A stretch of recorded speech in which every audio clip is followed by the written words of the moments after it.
Check 1 2. Check 1 2. Check 1 2.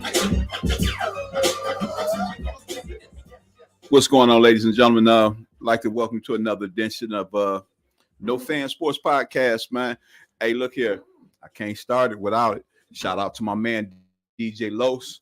That's some sounds you hear in the background. Them beats, check him out. Detroit legend, you know, DJ Los. Look him up. Appreciate you, bro. Got plenty beats for you. Plenty of beats for you. Hey, man, week 12 started Thursday, man. On Thanksgiving. Was Thanksgiving? Thanksgiving was Thursday, right? Thanksgiving was Thursday, just this past Thursday.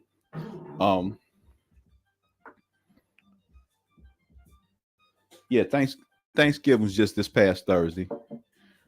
You know, I know everybody should have ate well, man. You still got leftovers running around here. Matter of fact, I'm thinking about making me a little turkey soup. You know, give me some white beans or navy beans or whatever it is. Make me some turkey soup with some cornbread. You gotta utilize everything. You know, dogs get all the bones and all the all the good, all they little good fixings and different things, and then you just you handle the rest of it throughout the week. You know what I'm saying? But that was the start of our week, man. The Thanksgiving set. So, we had to finish off the rest of the week. And I've already been on record, man. Matter of fact, this is also broadcasting live on No Fan TV 20 on YouTube at No Fan TV 20 on YouTube, as well as Facebook. What is that? I Don't Speak Fan-Groupie-Slappy Facebook page. And make sure you get a chance, hit the like and subscribe buttons and different things like that. Then that way when we go live here at No Fan, keep up with us. If you don't catch it live, you catch the show later, make sure you give me a holler. Just let me know. Use a day late and a dollar short. Always love your input. Like to get back with you and chop it up a little bit too, just the same. I'm dedicating this show to my to my mother, to my mama, in love and memory of Kay-Reen. I go by New, just a simple NEW, and it seemed like I hate to be redundant, but we got to do this. We have to do this. We do this every time when we get in here. Make sure everything is nice and copacetic and clean. I missed some here. We'll do this real quick. Hit this disclaimer. I got some stuff I want to share with you all. No Fan Sports Podcast is providing this podcast as a public service, but it is neither a legal interpretation nor a statement of No Fan Sports Podcast policy. Reference to any specific product or entity does not constitute an endorsement or a recommendation by No Fan Sports Podcast. The views expressed by the guests are their own, and their appearance of the program does not imply an endorsement of them or any entity that they represent. Views and opinions expressed by myself are those of my own and do not necessarily reflect the view of No Fan Sports Podcast or any of its officials. Also, fair use. The copyright disclaimer on the Section 107 of the Copyright Act 1996 allowance is made for fair use for purposes such as criticism, comment, news reporting, scholarship, and research. Fair use is permitted by copyright statute that might otherwise be infringing. Nonprofit, educational, or personal use tips to balance in favor of fair use. And also, we go to the mission statement too, just as well, man. When you get a chance, you pull up the site at No Fan. I Don't Speak Fan-Groupie-Slappy on Facebook. It should show it in there, but real simple. No Fan, No Fan is a fan-groupie-slappy free zone. We here at No Fan are dedicated not not just to the analytics, the metrics, or the statistics that are part of any given sport, but also the non-measurables that can't and doesn't get recognition on the stat sheet. Things like heart, mental tenacity, drive, and hunger, etc., as well as being able to understand the difference between athleticism and versus actual skills or fundamentals. Instead of being caught up like a deer in the highlights, as you are over his or her physical gifts from above. Yeah, that's fan. That's fan talk. No. We speak of X's and O's that many of you mistake for hate. Okay, so now we got that out the way. Like I said, week 12 started out with Thanksgiving. We had a nice card Thanksgiving. Then the following, the rest of the week, as the weekend progressed, I think he had a game Friday. Friday, what do they call it? Black Friday game, and this NFL thing is getting very, very, very, very commercial. Seem like they got shows on every broadcast now. You're doing for live performances and all the broadcasts. I don't think it was just because it was Thanksgiving or the holiday or even the Super Bowl. They're just doing a lot of broadcasting now, which is cool because everybody gets a chance to advertise they love, what they got going on or what have you. Hold on, let me get this back. And so again, that's my man. You hear them beats, man, in the background. That's my man, DJ Los. Look him up and catch him on YouTube. DJ Los. Shout out. But anyway, so like I said, they had the Black Friday game. Then you lead into Sunday games. Man, Sunday and Sunday, man, Sunday. So all the games, man, like I said. Excuse me, got to do a little smoke break here. Just a little quick. Okay. But like I said, all of the games, man, they've been to me.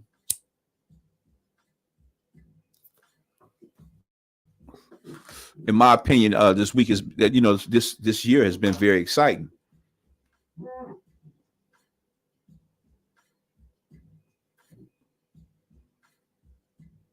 So where's that at? Pull up. Just 1 second here. Just bear with me real quick. Yeah, so the Friday game was, Jets and Dolphins. Steelers had a new the Steelers had a new offensive coordinator this week. This past Sunday, but they still struggled a little bit offensively, but it was a change. It was a big thing because that was the first time the Steelers had actually made a coaching change like that. I forget exactly how long or whatever the details was behind, but it was unusual for the Steelers because, as I've said before, I'm a Cowboy fan by nature. That's just who I rock with, and the Steelers is like at least back in the day, coming up in the 70s, Steelers and Cowboys, that was like the adversaries. They go head up against one another in Super Bowls. I still remember Jackie Smith. I think it was the 79 Super Bowl, man. Jackie Smith dropped that pass in the end zone, man. They ended up losing to the Steelers. That was part of their 4 in a row. But I respect their franchise, even though it's like a one of our enemy or whatever, the Cowboys or whatever. But I respect their franchise because in my lifetime, I've only known them to have 3 head coaches. And we think about, like, you talking about head coaches. I think it was today. Was it today? Yeah. The Panthers just fired Frank Wright 11 games in, and that was the first. Now, I'm not trying to be funny. I hate to take it here, but that's the first. I think the first white or Caucasian head coach that's ever been fired, only like a one and done thing. Matter of fact, he didn't make it out the season. Now, from what I understand, this guy, what's the owner's name? Let's look his name up real quick. Carolina Panthers owner. According to Wikipedia, David Allen Tepper is an American billionaire hedge fund manager. Okay, so it's a David Allen Tepper. And he been hiring and firing coaches since he been there. Now, that's his prerogative because the team belonged to him. But back to the Pittsburgh Steelers, like I said, now they didn't had, I think he be going on his 3rd coach or whatever. But the Pittsburgh Steelers only had 3 coaches that I know of in my lifetime: Chuck Noll, Cowher, and now they got my man Tomlinson. And just what happened, he's a black African American head coach. which the Pittsburgh Steelers were the leading front runners when throw that. They call it the Rooney Rule. When at least when you're trying to hire a head coach for your organization, you want to get some African American or Black applicants at least an opportunity or interview to head your team.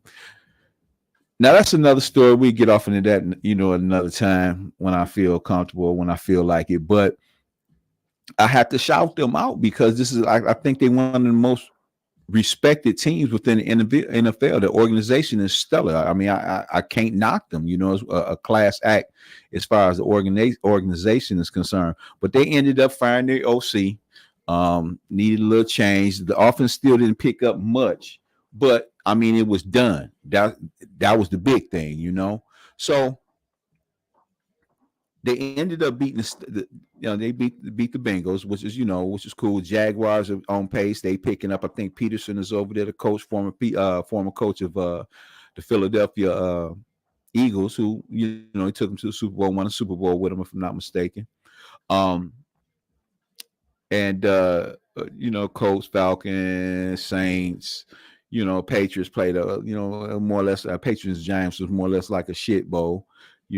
Panthers took an L. That was the reason why I want to say that's the reason why old Frank Wright got fired. But what another exciting little type of situation is going on right now. You got the Denver Broncos, man. I think they started out 1-5. There was some tension around there. They've been calling for Russell's head since he's been over in Denver. But it seems like that the Broncos and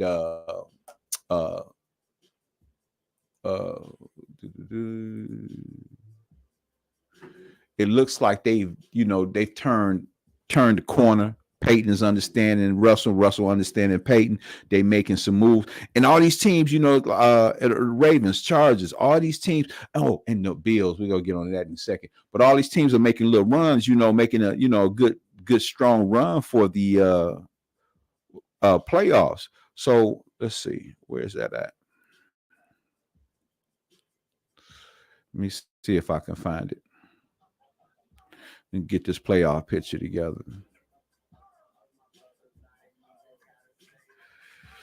Okay, so right now,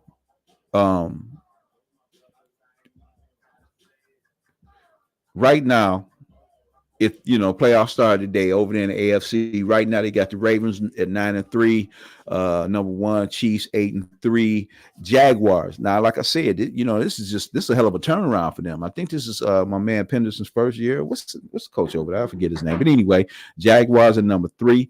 Miami is at number 4, and everybody had high hopes of Miami. They got that super high power offense, real strong.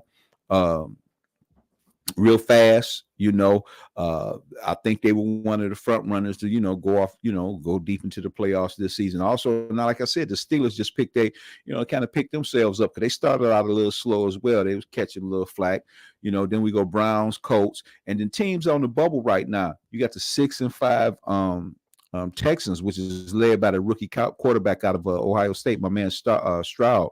So, and then the Broncos coming in at 9, and the Bills, who like many have picked to go to the Super Bowl, okay, are now at the number 10. They're on the bubble. They 6-6. They may not even make it, And then we go over to the let's switch over to the NFC real quick. So you got the Eagles. They 10-1. The 49ers 8-3. You got the Lions at 8-3.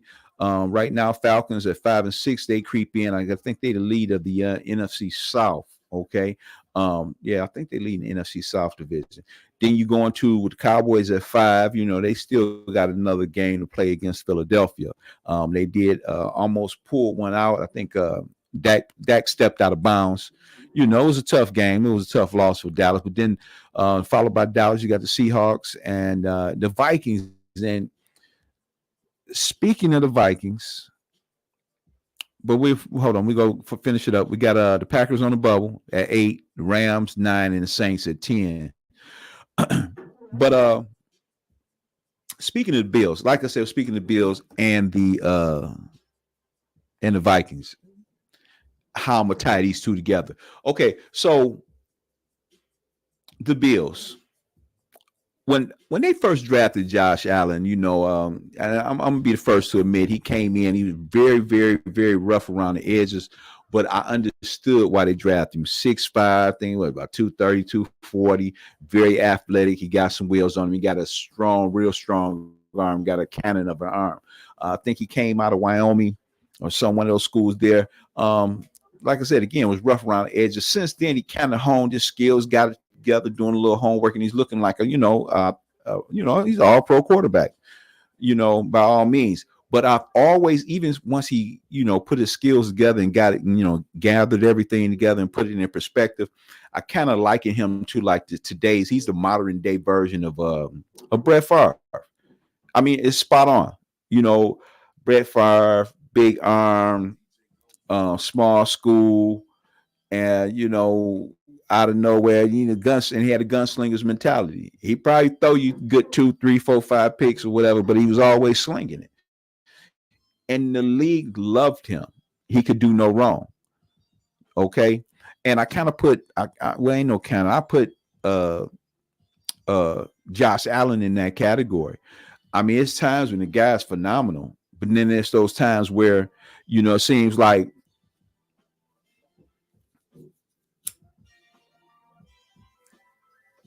those times where he's not so phenomenal. So right now, even now, he's on I think 8-game stretch, 1 interception for the past 8 games. He's thrown an interception in all of the past 8 games. And it's causing a little dissension amongst the amongst the ranks, because like I said, they were projected to go to the Super Bowl. They were at least one of the teams that was highly favored to represent the AFC in the Super Bowl. Okay, right now they're sitting at 6-6. And speaking of quarterbacks and interceptions, so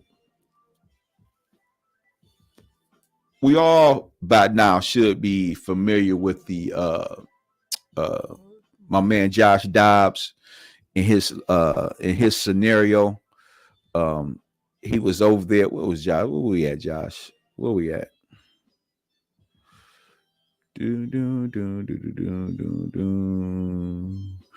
Okay, so my man Josh Dobbs was just over there he was over there playing quarterback for Arizona, actually doing a pretty good job in relief of Kyler Murray, who has been sitting on the shelf coming off an injury. He was doing so well, so much so that, backtrack a little bit, I think I've said this before. I think Minnesota was like in a rebuilding stage because they had pretty much cut ties with a few things, and I've never really been a great Kirk Cousins fan, even though I applaud him from with that free agent tag or whatever, that franchise tag. Man, he told them out the frame, got real paid off of that. But anyway, they seem to have been in like a rebuild. Well, I just assumed they was in a rebuilding stage and wasn't expecting much out of Minnesota. But prior to Kirk Cousins getting injured, they were making some noise, looking like they was, trying to make themselves a part of the, the conversation just as well. Unfortunately, Cousins goes down and they call on my man Josh Dobbs. Now, rumor has it that supposedly Dobbs had spoken with the brass over in Arizona, and he wasn't expected to be moved anywhere. He just, but he's been bouncing around for quite a while now. 4th round pick, actually picked up by the Pittsburgh Steelers out of the 4th round back in the 2016 draft. Hung on with Pittsburgh to 19, went over to Jacksonville, back to Pittsburgh. Played in 2022. He was in Cleveland. Practice squad in Detroit 2022. Finished that year up with the Tennessee Titans. Went back to Cleveland in the practice squad at the beginning of the 2023 season. Somehow ended up in Arizona. Like I said, he was covering and taking taking full advantage of the position at Arizona while Kyler Murray was down. So much so people were starting to question, wait a minute, man, would he be the new quarterback over there? Anyway, Kirk Cousins goes down, he get traded, and now he's in Minnesota. He get off the bus, man. He gets right off the bus and continues, the Vikings little surge. Like I said, they're making some noise now. Now, at the beginning of this year, I'm like, okay, Lions coming off that storied run during the tail. I think they ran off their last 6 or last 8 games. Everybody real excited coming into this year, and they got a lot of momentum to win. I think they beat KC the first game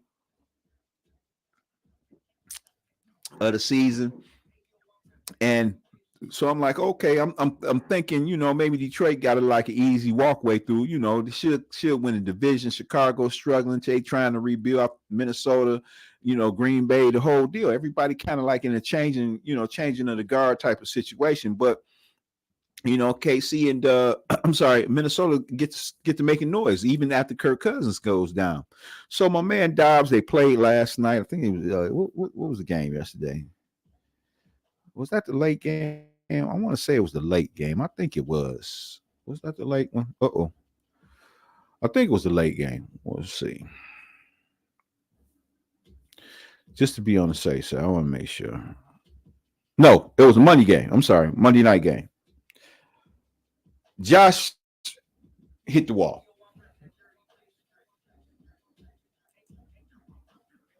What did I say? Man, Reggie, I appreciate that, bro. I appreciate you stopping by. Make sure, man, you get a chance, man. Look at what is it? At NoFan TV 20 on YouTube, man. It's on YouTube. And you hit the subscribe button and like and everything, that let you know when we go live with that. I appreciate you stopping by, man. Your input is always warranted. And your Steelers, man, we laughed and joked about that the beginning of the year. You was what you call a Pittsburgh, the Lion, Pittsburgh, Detroit Super Bowl, and I laughed about that. And Pittsburgh has seen some little rough moments, man, but they didn't turn it around, man. So it's gonna be interesting. They didn't do too well. I mean, it was his first game calling the new offensive coordinator, but we'll see what happened, man. You can't never really count Pittsburgh out. Like I said, I applaud them, man. I really do. So Detroit, we thinking they could go ahead and make a cakewalk, just walk right into the play, even maybe possibly, a first round bye. So my man, like I said, my man Dobbs hits a wall last night. Now I'm not exactly sure how many games he had won or how well and how great he had been playing up until Monday night's game against the Bears, but he was playing good enough to the point when Kirk Cousins went down, Minnesota ran right over to Arizona to grab him as quick as they could. And he came in, got off the bus, jumped in the uniform, boom, instant success on the field. So he has a lackluster game last night. And just like that, it's like, what have you done for me lately? Says, now this is an article out of CBS News. Let me see who wrote this. This was written by Anthony Bettin, Bettin. What is this? November 28th. Okay. Says that Kevin O'Connell says Minnesota Vikings may consider a QB change after Joshua Dobbs 4 interceptions versus the Bears. Now I'm like, wow, man. I mean, seriously, what have you done for me lately? Type of situation. Just that quick, huh?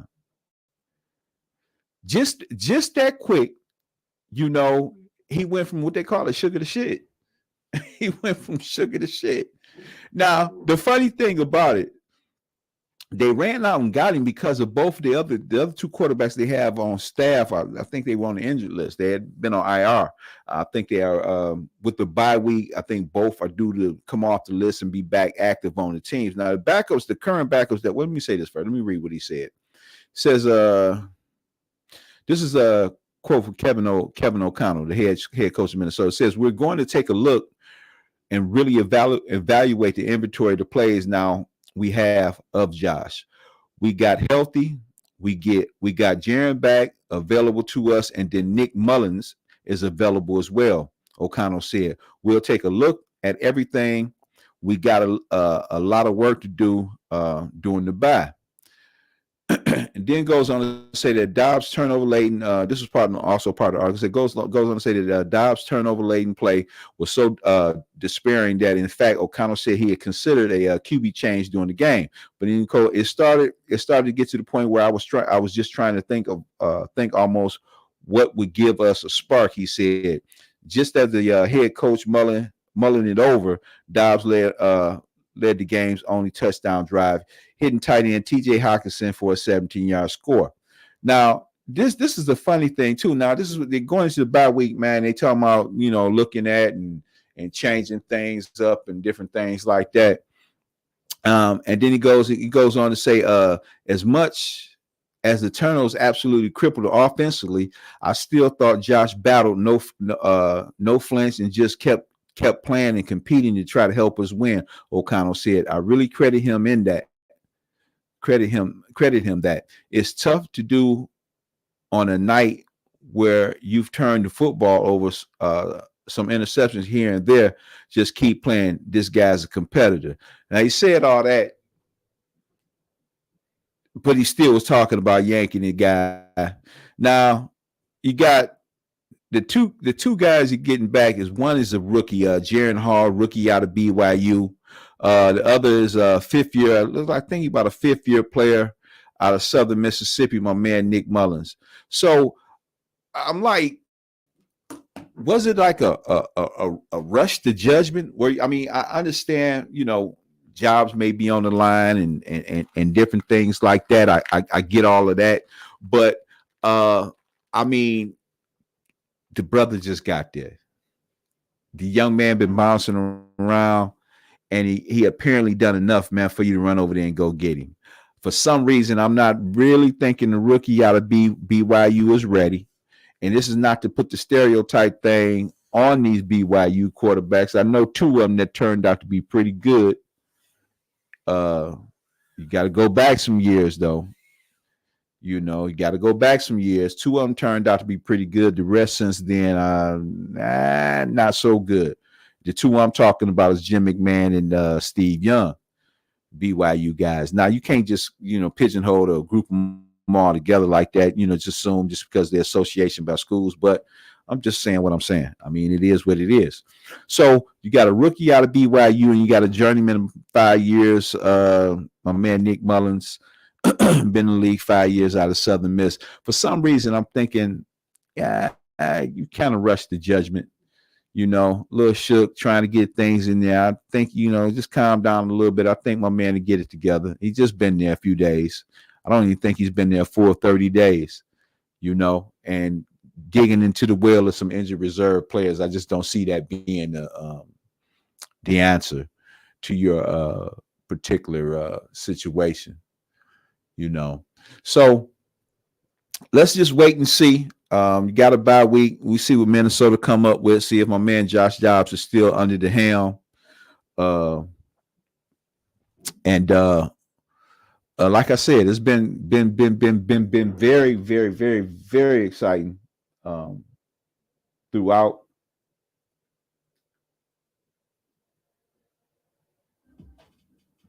Yeah, been very exciting throughout. Like I said, it's one of the best seasons I can think of in quite some time.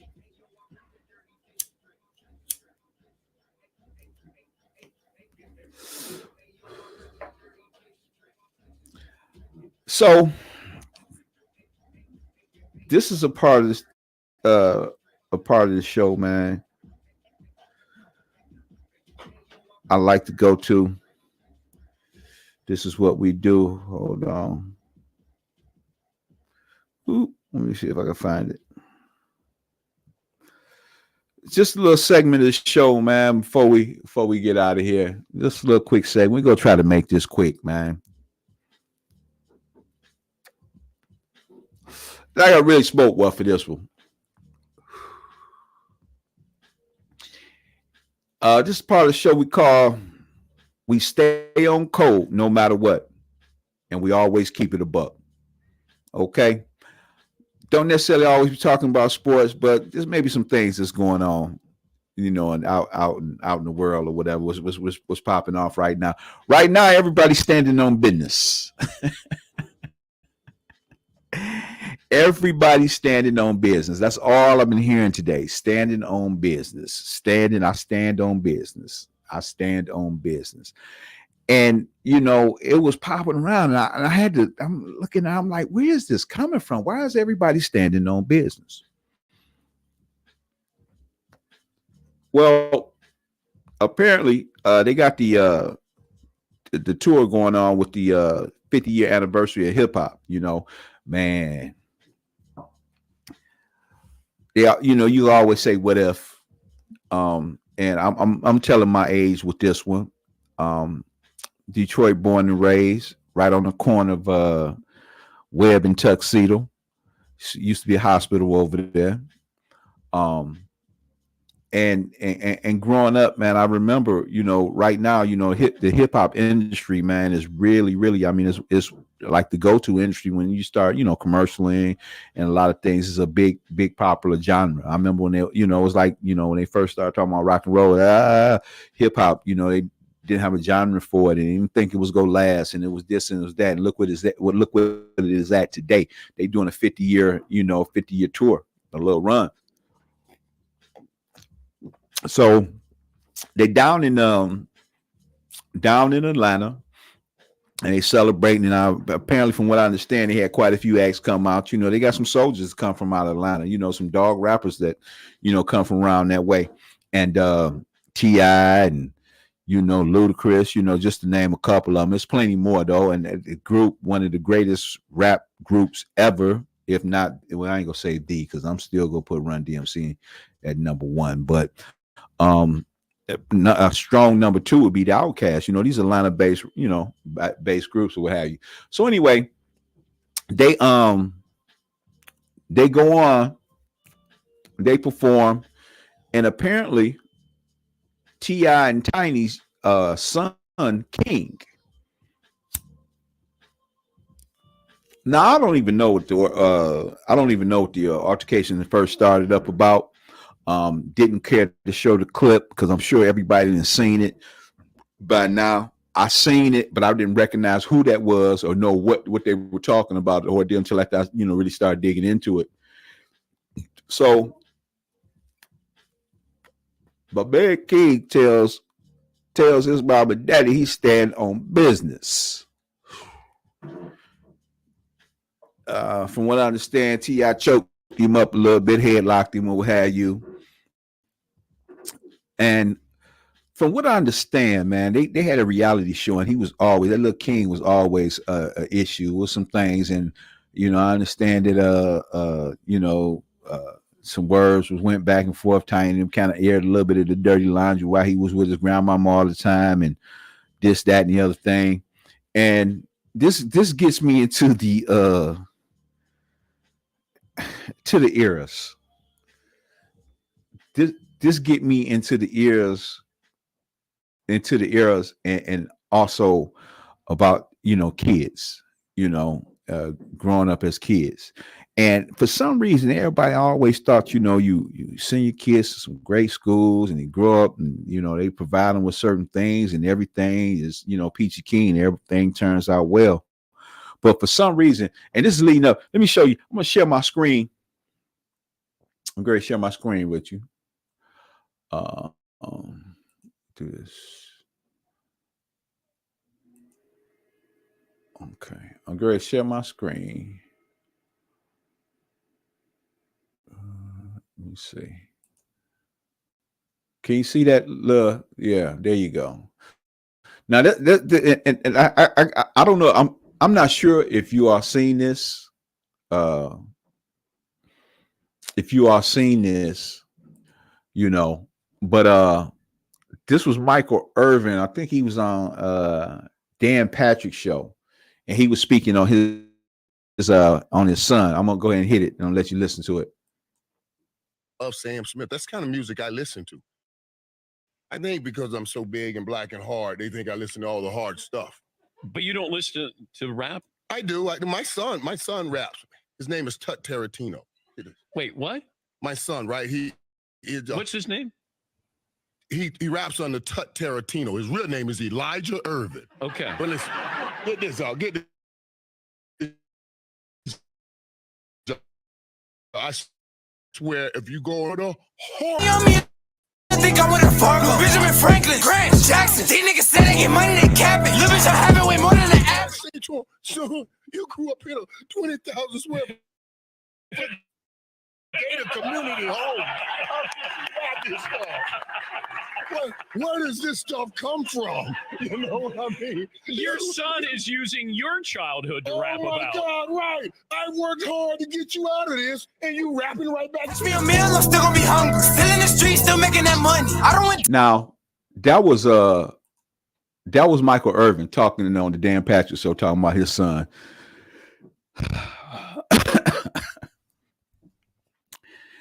You work and you do certain things. Everybody's not as fortunate as a Michael Irvin son and different things like that. But you got a lot of parents out here that work real hard, whether it be legal or illegal, to do things to keep their children from having to do the things that they had to do, and want to provide them children, to provide their children with some of those things, some of the nicer things that they didn't get a chance to, get a chance to have, this, that, and the other thing. So as Michael Irvin said, he stayed in a 20,000 foot gated community house, but yet you vibrate back to the streets. And I've heard the story from Michael came up, in that University of Miami and at the clubs and running into them killers and different things like that. I'm familiar with those stories, and I'm sure his son should be familiar with, because that's his father. I'm sure he told him about all that stuff. My problem is this, and I just don't understand it. My mother, bless her heart, may she rest in peace, Kay-Reen. She was known as Karen, but her real name is Kay-Reen. Yes, I said it, Kay-Reen. They's from Mississippi.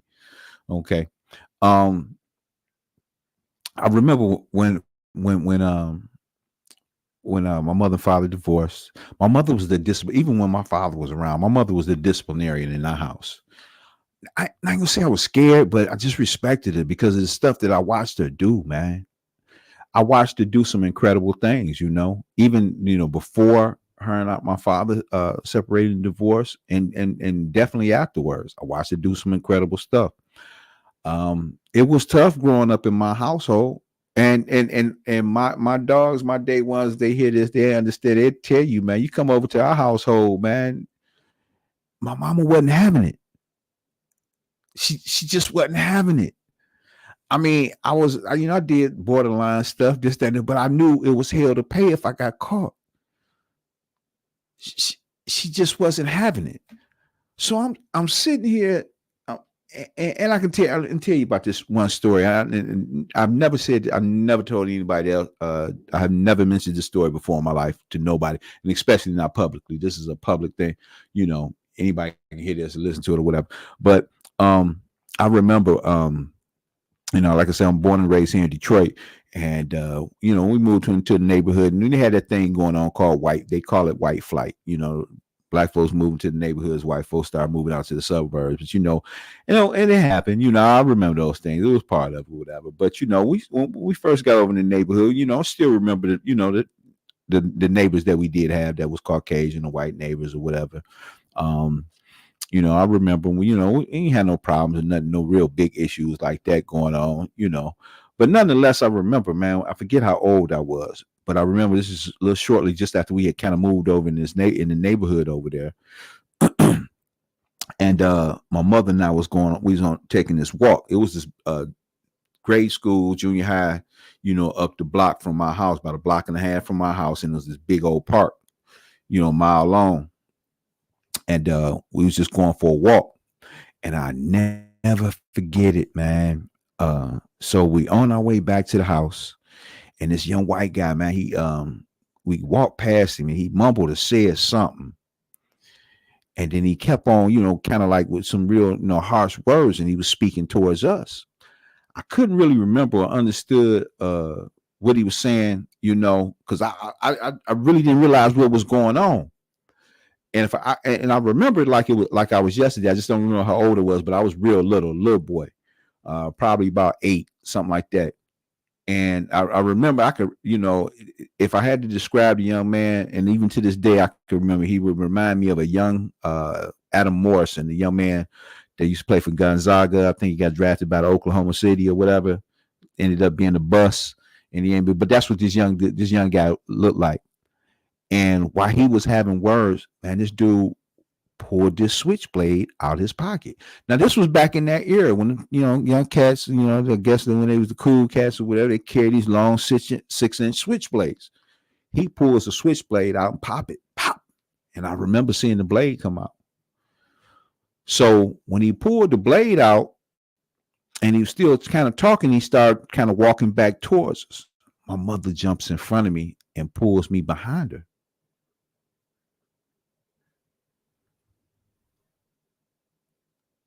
Now I know it's kind of serious, but I'm still not understanding the knife thing.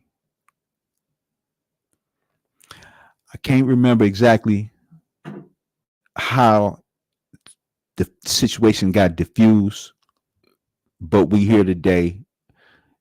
Well, at least I'm still here today. My mother's deceased. May she rest in peace. But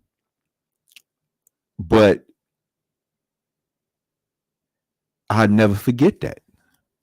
So when I tell you about the respect for my parents, my mother, it was just, I watched it. So my mother just didn't take no shit. She didn't take shit off of nobody, man. That's just what it was. And anybody that knew her, all my friends, we laugh about it, but you just didn't come over my house with that stuff because you knew my mom. Man, they just didn't play. And then to show you to make an emphasis, even on at one of my day ones, man, he retired. He was a retired Detroit police officer, man. And we used to hang out and act a fool or whatever, stuff like that, right? But anyway, he had went on a call one day. He called me, he said, "No, man." He like, "Look, he said, ask your OG what she would have done." So he calls me and he tells me about this run they went on. They got a run. They got a call from a woman whose 16-year-old son was being very disrespectful, and he was banging his music in his bedroom, and he wouldn't turn the music down.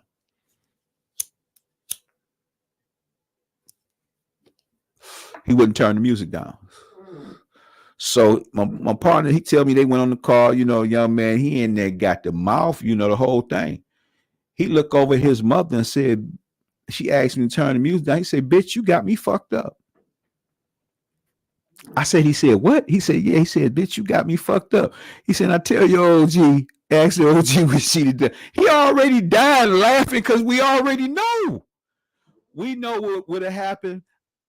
I would have never been available to introduce myself to any of this technology that we talking on right now. I wouldn't be trying to reach out to millions and millions of people, talking to them, expressing my desires.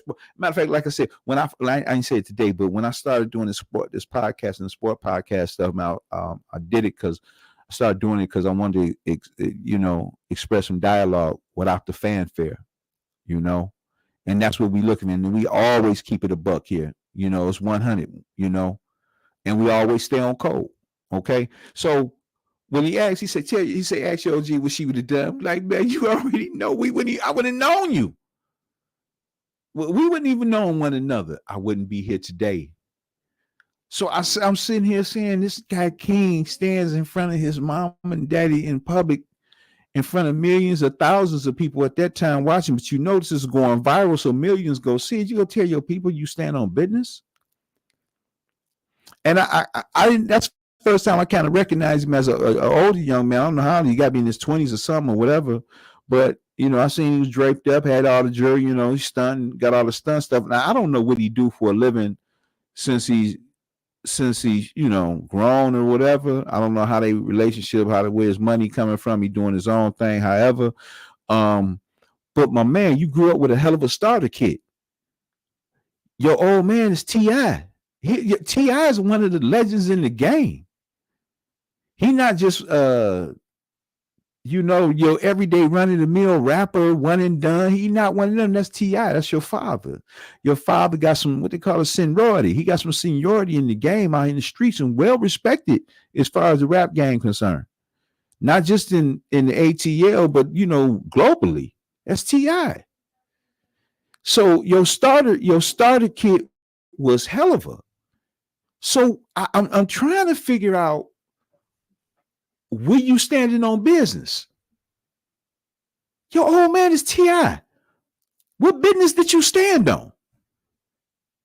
I don't get it. And I don't get it and don't understand that any young man or a woman who grows up with the ability not to deal with the harshness of the world that their parents grew up in, and they able to provide you with that umbrella, and you turn around and look at them, tell you you standing on business, you stands on business. You stand on business. What business do you stand on? Your daddy is T.I., your mama is Tiny. Both of them was getting bread.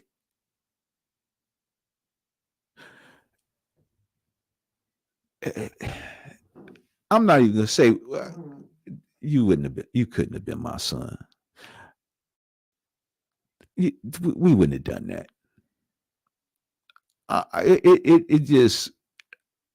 It tears me up even talking about that. You stand on business. It would be a good test for those young men and women that come out and especially the ones that grow up in a decent household or good middle class, good well-off household, good rich household, good wealthy household, and turns around and wants to be defiant to the parents that provided that safe haven for them. You don't have to necessarily like what your parents do for a living, or mother, father, whoever it is that provided you with that, but you have the ability, your parents have the ability to put you in a situation where you can, branch off and do whatever it is that you do like, outside of the family business. But the fact that you come in on the grimy edge of it, you want to go street with the family, and you want to go street instead of, getting out the family street where the family trying to take you out of. See, if I was him, T.I. and Tiny, everything, whatever he earned, if he's earning out there on his own, I don't know what he does. Naturally, he can, you keep that. But dude, I don't know where he live, what that situation is like, but you definitely would be cut off from all the bread. Because see, I'm gonna have to cut you off not only just for the disrespectful edge of it. Since you want to be gangster, let me put you out there and get you a gangster starter kit. And get you one of them gangster starter kits. Because most of the guys that grew up gangster or mighty gangster or whatever, the gangster that wanted to be the gangster to get out, most of them started out with nothing. That's why they went gangster. I'm almost assuming the majority, 99% of them started out with nothing. That's why they was gangster. Trying to get something. Love my parents. We tried some businesses, had businesses. Father was a professional singer. Thought we was on our way out, moving on up to the east side. Didn't necessarily happen that way, but, and this is no knock on neither one of them, but had those things worked out, or our family situations didn't, we grew up with money and able to do what T.I. and them people can do for our children, and I grew up in that atmosphere, and I know how my mother and father grew up, but they was able to provide me a financial atmosphere that I'd never seen before. They had never seen before, but they provided it for us now, on the level of what the T.I. and Tinies can do for their children financially, right? And I'm not making it just about the money. I'm just talking about the fact that, you don't have to deal with some few things that you don't have to go, if you don't have to jump an extra hoop or crawl through an extra hole, that goes a long, long way. So your parents have provided you with a situation where you don't have to do those things. but you want to go back to the block. You stand on business.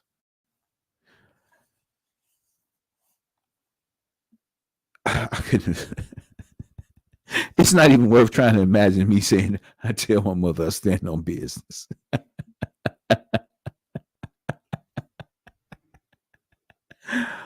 Oh my goodness, man. If I told my mama I stand on business. Listen, back in the day, man, you got it wherever you showed. Whenever you showed out, that's where you got it. You know, in the grocery store, the department store, don't make it. And you had audiences. You lucky, but you can get, you get it in front of the audience. On site. It's too sad you stand on business. Listen, man, I got to get out of here. Look, I go by New. It's real simple, NEW. We want to talk some legitimate, just non-fan, love affair sports show. This is what we do here, man. We talk about the 100, keep it 100. We're not fans. We're not in love with those things. Even your favorite rapper's favorite rapper got a flaw. You understand what I'm saying? My favorite player got a flaw. But even though he or she may be my favorite, we can still analyze that game and talk about the real nitty and gritty, the stuff that you can't put on them stat sheets. Like I said, I go by New. Check it out. Like I said, I think we had at NoFan TV 20 on YouTube. Hit the like button, subscribe, please check it out. If you catch this out or you didn't join us live and you check this out on a share or something like that, or you review, just let me know. Use a day late and a dollar short. Send some dialogue. We chop it up. We got some more stuff coming, man. We finna try to keep it gritty, man. Keep it hot, keep it hype. But I just had to speak on that, man. This dude talking about he stand on business, man.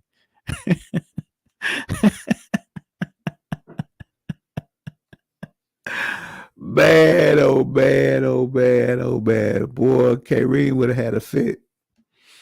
Oh my goodness, man. That would have been a sight to see, man. That would have been the sight to see. You know what's so funny? That my grandson, I got a grandson. My grandson named King, but he would not be doing that to his father nor me. He won't be saying that like that. Hey, I appreciate y'all stopping by, man. We on business here, man. We on business, man. That young man said he was on business. He was on business.